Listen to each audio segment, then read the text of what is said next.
Do y'all mind if I join you? Think I hurt my scapula climbing off the jungle gym. Sure, have a seat. My mom will have to give me some acetaminophen to relieve this cute sharp pain. I hope this doesn't cause some romantic joint pain in the future. I just hurt my shoulder, that's all. What's going on, everyone? We were just sitting here discussing which one of us will be the most philanthropic business owner. Really? I know the answer to that question. Me. Oh yeah, can you corroborate your philanthropic efforts? My humanitarian benevolence started years ago, and I've become quite exceptional at it. And I am always willing to help someone in need. But once I served in sensational quenelle for my little brother when he was feeling sick and feeling rather melancholy and down. Of course, my mom actually prepared it, but I took it to his room. It was this poached oval dumpling of parade forced meat served in a scrumptious cream sauce.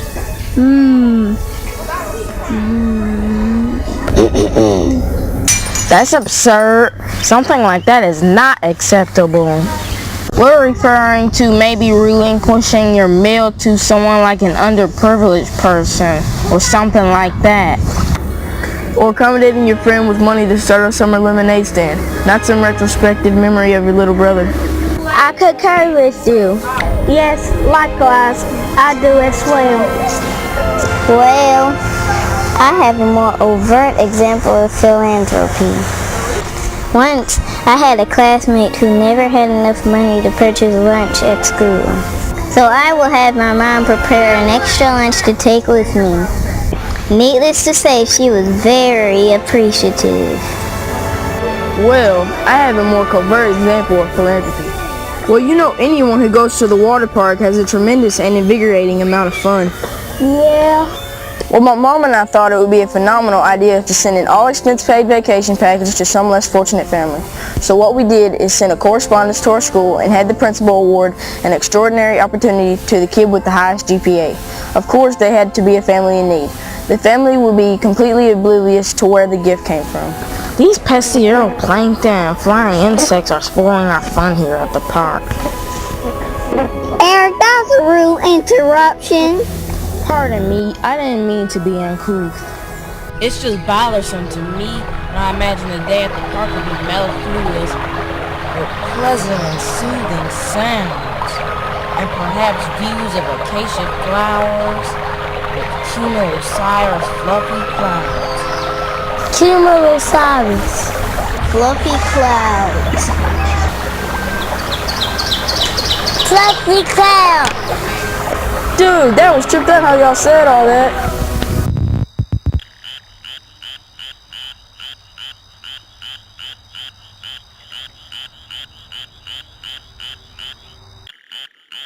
Pardon me, I meant to say I admired how you all said that.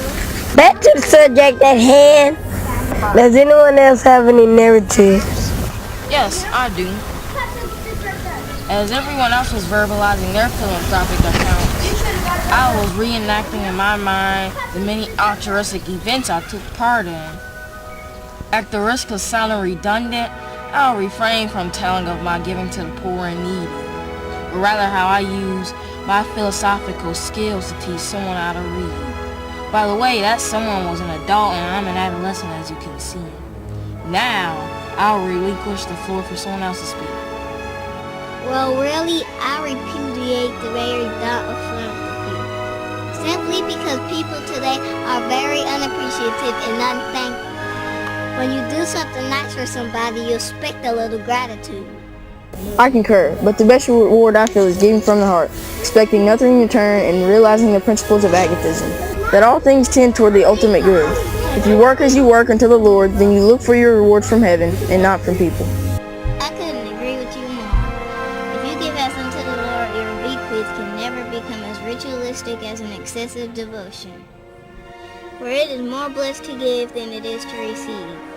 I think America should go through a recuperation process And realize that acculturation doesn't have to be a bad thing. I concur. The nomenclature and classification of different racial groups sometimes create unnecessary stresses between groups. We kids know how it should be done. We can easily teach adults that relationships are what you make them.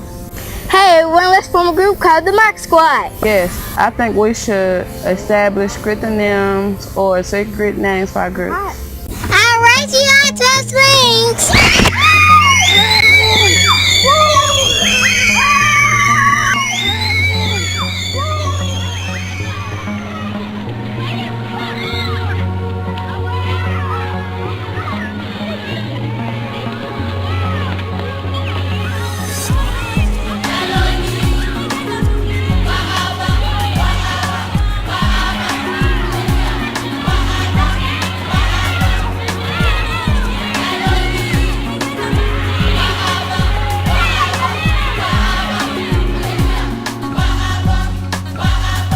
This message was brought to you by Mocktown, USA.